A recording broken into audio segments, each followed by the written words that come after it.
famine devastated North Korea. Ji Seong-ho knew he needed to get out. But what he found in China was even worse.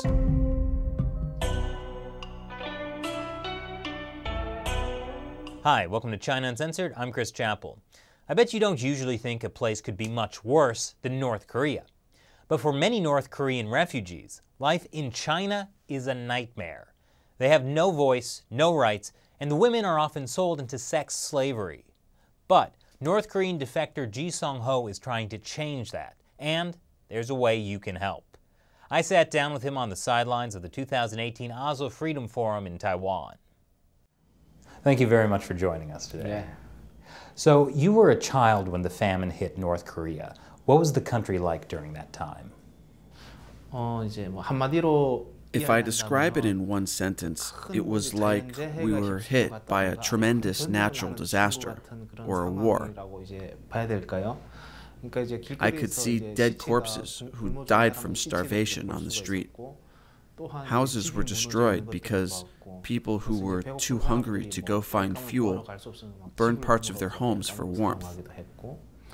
I also saw many children who were suffering from malnutrition. Getting something to eat was the only thing on everyone's mind. Can you tell us how you lost your arm and your leg? I couldn't find any food in the mine where I was living, so I had to go searching somewhere else for something to eat. I mean, I couldn't survive by eating only grass and tree bark. One way to find food was to steal some coal from the trains and then sell the coal in town. I could buy a little bit of dried corn with that money. Well, one day I was hanging onto a train headed downtown, but I lost consciousness because I was so hungry, and I fell off. The train ran over my arm and leg. That's how I lost my arm and leg and how I became crippled.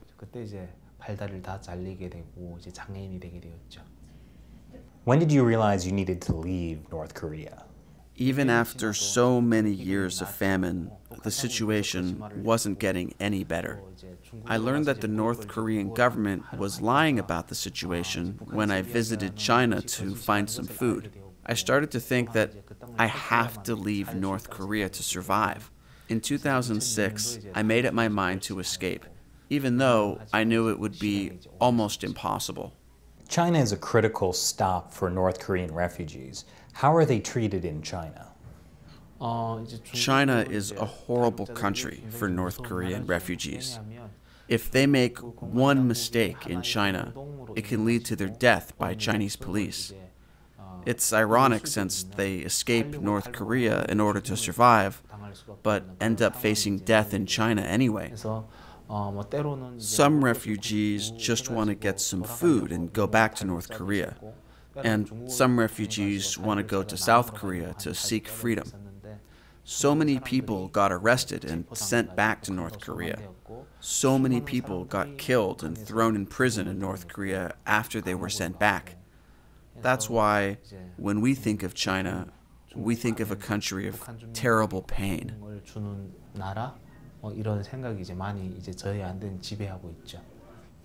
What was your experience like getting out of China? Is there like some kind of underground railroad to help North Korean refugees escape? No, there's no underground railroad system for North Korean refugees to get out of China. So, since I couldn't go directly to South Korea from China, I tried to get out of China by going through its neighboring countries. I used every possible type of transportation. And sometimes I had to walk for a long time. I had to get out of China. And if I got arrested in China, I knew I would be sent back to North Korea, and I would be killed there. I had to travel in China covertly, and it took a long time to arrive in Southeast Asian countries. Can you give us some more detail of that, like especially your experience? Because I didn't have any ID in China, I couldn't buy any kinds of tickets for transportation on my own. There are some people who will help you get to South Korea if you pay them. I got help from them here and there. They bought me a ticket when I needed one. They helped me a lot.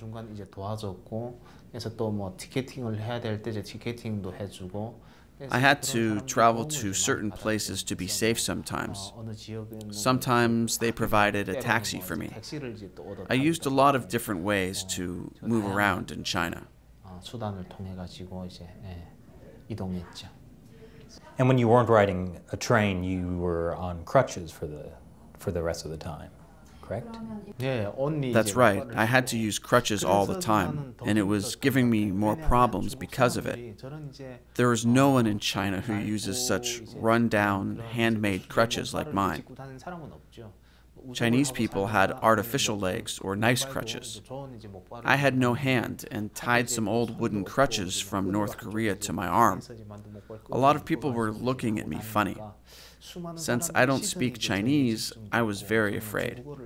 If any of them were to tell the Chinese police about me, I would get questioned. Since I don't speak Chinese, they would know I was a North Korean refugee and send me back to North Korea. The very idea terrified me.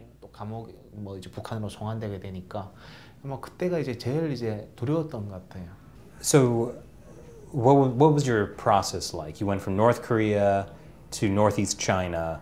How did you go through China, and how did you end up in South Korea? I crossed the Tumen River from North Korea and tried to move to a safe place inside China. But I encountered a lot of Chinese military at the border, and I had to hide from them for many days. When I arrived in Yanbian, I had to worry about the next route to travel and other problems I might face in the future. After going through a few big cities in China, I finally ended up at the border of Laos. Then I traveled through Laos, Myanmar, Thailand, and finally I was able to get to South Korea. The most dangerous country was China. If they arrest any North Korean refugees, they send them back to North Korea.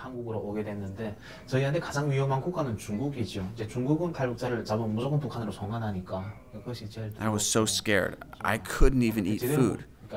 I lost so much weight and became weak.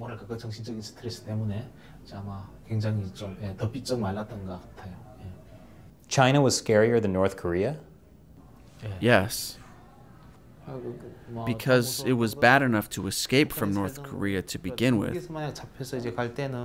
But if I got caught and was sent back, I would be in a worse situation than before I escaped.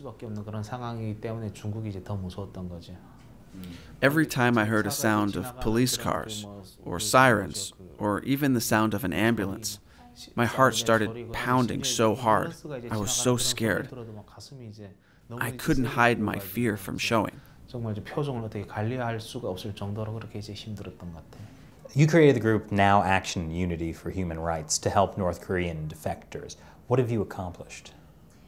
A lot of North Korean female refugees are kidnapped and sold in the Chinese countryside.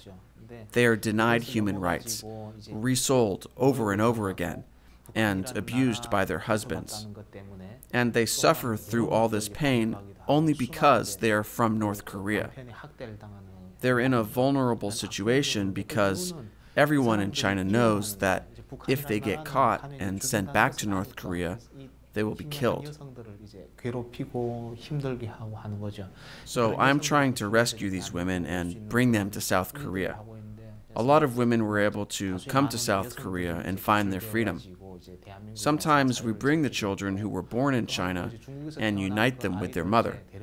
Even a Chinese husband, if they had a good relationship, can be united with the family. We also try to let the international society know the terrible human rights violations happening in North Korea. We provide information through radio broadcasting into North Korea to induce the change within the society. We try to educate South Koreans about the terrible human rights violations in North Korea. We also try to educate people in South Korea to prepare for democracy in North Korea after the reunification of the two Koreas.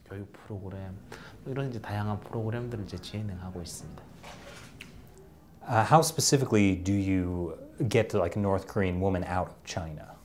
Well, I hope you can understand that I cannot tell you all the details, since we still use the same routes to rescue women in China.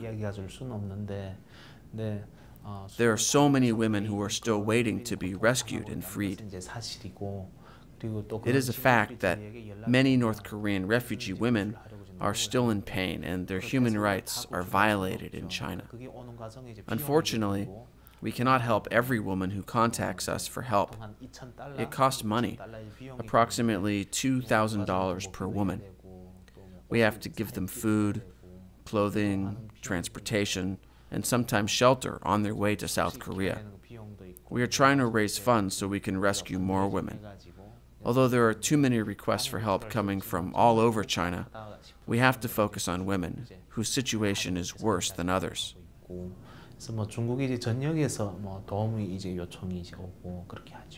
How do you feel about how President Trump has handled North Korea? I think he is doing a great job. I think it's President Trump who backed North Korea into the difficult situation it's in right now. His policy of strong sanctions forced North Korea to come out from their cocoon. I think time is on President Trump's side. The situation in North Korea is bad. It is getting worse for Kim Jong-un. Kim Jong-un has to show some positive results to North Korean people, such as plenty of food. But instead, because of sanctions, they have to suffer economic difficulties. And the people are irritated and upset now. If this kind of situation lasts longer, North Korean people will be unhappy with their government and be resentful toward Kim Jong-un. Kim Jong-un needs to get the sanctions removed as soon as possible, and President Trump can insist on denuclearization and improvement of human rights while maintaining these strong sanctions on North Korea. I think he is doing a good job.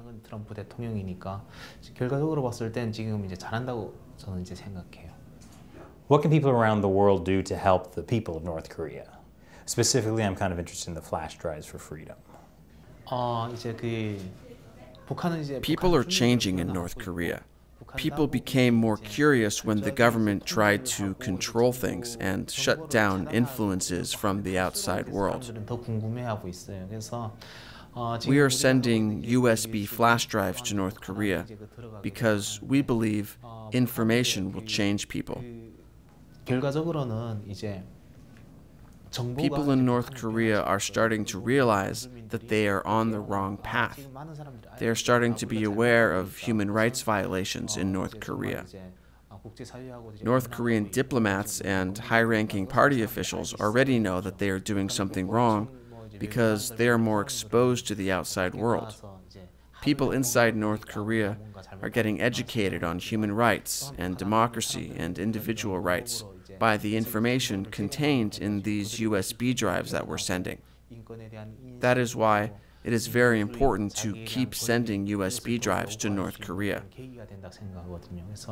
I believe more information will bring about real change for North Korean people.